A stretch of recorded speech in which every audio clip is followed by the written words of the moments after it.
Assalamualaikum warahmatullahi wabarakatuh. Selamat siang Ibu dan teman-teman yang lainnya yang berbahagia. Pertama-tama marilah kita panjatkan puji syukur kepada Tuhan Yang Maha Esa yang telah memberikan keselamatan dan kesehatan sehingga kita dapat berkumpul di kelas ini. Adapun topik yang akan bahas industri CPO, Cirundan Plant Oil. Perkenalkan, nama saya Wiradana sebagai moderator dan perkenalkan kelompok saya ada Muhammad Fahmi Hakim dan Muklis Maulana. Selanjutnya akan pengajian materi dan penyampaian materi yang akan dibacakan oleh Fahmi. Silakan Mas Fahmi.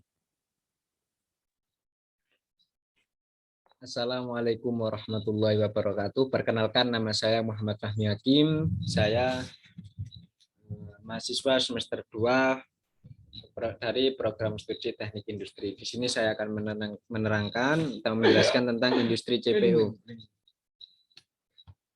Langsung saja.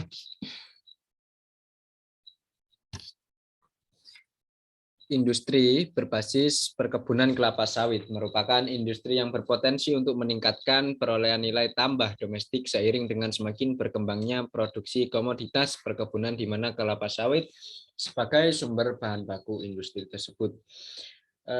Pentingnya industri berbasis perkebunan juga tidak terlepas dari perannya ditinjau dari hasil produksinya untuk memenuhi kebutuhan domestik dan ekspor dengan catatan komoditi perkebunan kelapa sawit yang menjadi penghasil bahan baku.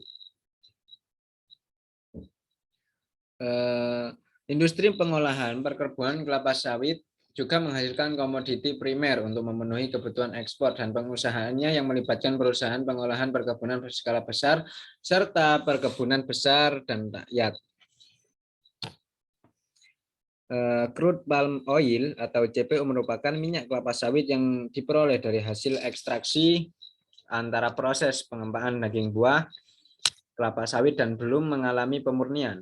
Minyak kelapa sawit biasanya digunakan untuk kebutuhan bahan pangan, industri kosmetik, industri kimia, dan industri pakan ternak.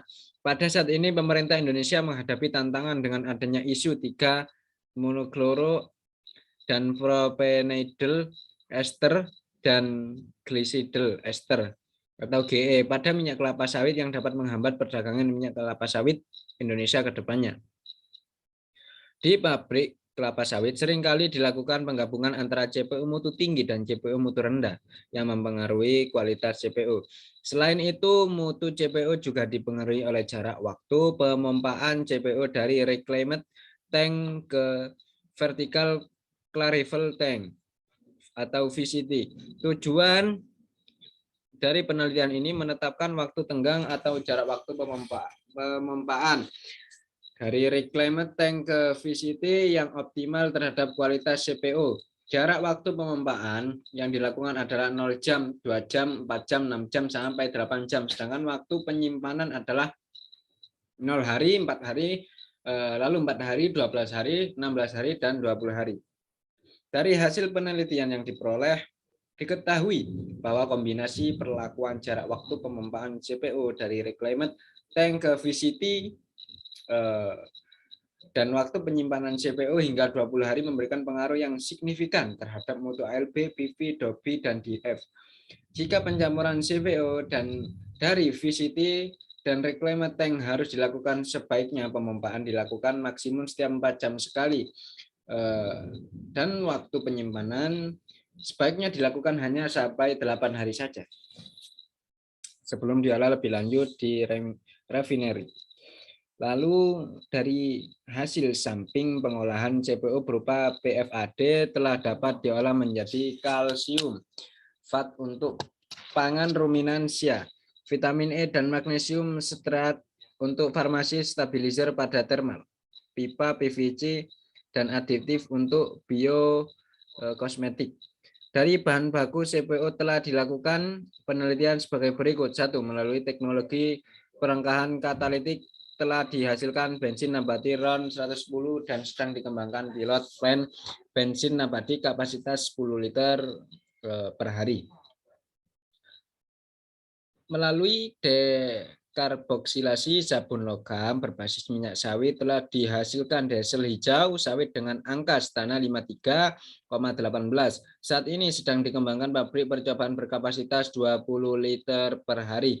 Yang ketiga, telah dikembangkan surfaktan metil ester sulfonan untuk meningkatkan produktivitas minyak di sumur tua, akibatnya timbulnya deposit wak. Telah didirikan mini pabrik produksi surfaktan mes skala 1-3 ton per hari. Telah dikembangkan surfaktan metil ester sulfonat untuk meningkatkan produktivitas minyak di sumur tua, akibatnya timbulnya deposit wak. Telah didirikan mini pabrik produksi surfaktan mes skala 1-3 ton per hari. Yang kelima, telah dikembangkan proses sintesis emulsifier monodiasil gliserol sebagai bahan tambahan pangan yang akan dikembangkan pada skala pilot 50-100 kg per hari.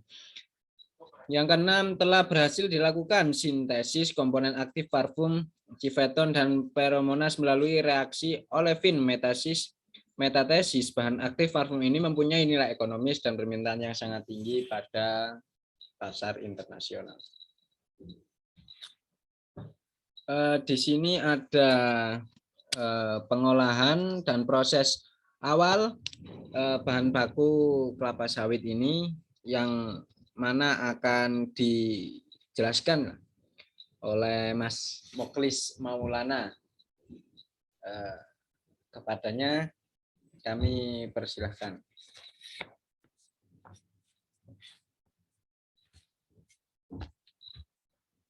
Proses CPO, proses awal dimulai dengan penyiapan bahan baku TBS yang diambil dari perkebunan sawit. TBS yang sudah diangkut oleh truk ditempatkan di loading RAM. Tanda buah segar dari loading RAMP ini kemudian dimasukkan ke dalam lori-lori, yaitu tempat meletakkan buah kelapa sawit untuk proses perebusan yang berkapasitas 3,75 ton tanda buah segar pada setiap lorinya. Tanda buah segar yang dimasukkan ke dalam lori dengan membuka pintu loading RAMP yang diatur dengan sistem hidrolik.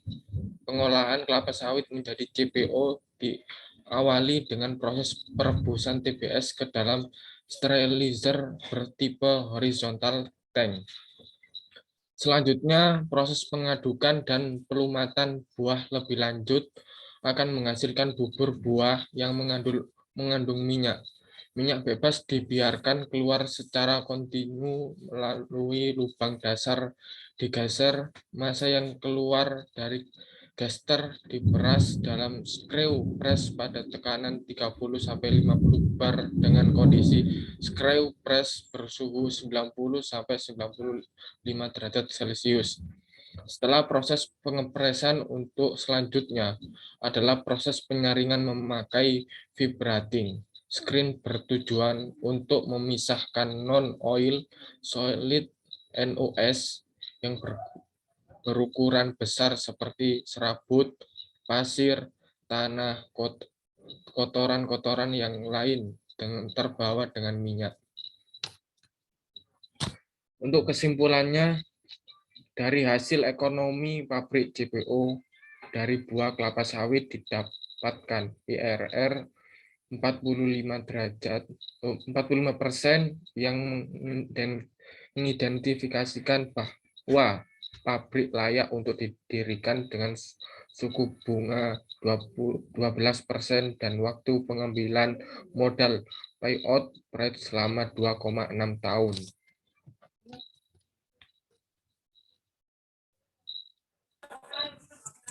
Ya, sekian terima kasih dari kelompok kami. Apabila ada kesalahan kata, mohon maaf sebesar-besarnya. Sekian, terima kasih. Wahai kalam, wassalamualaikum warahmatullahi wabarakatuh.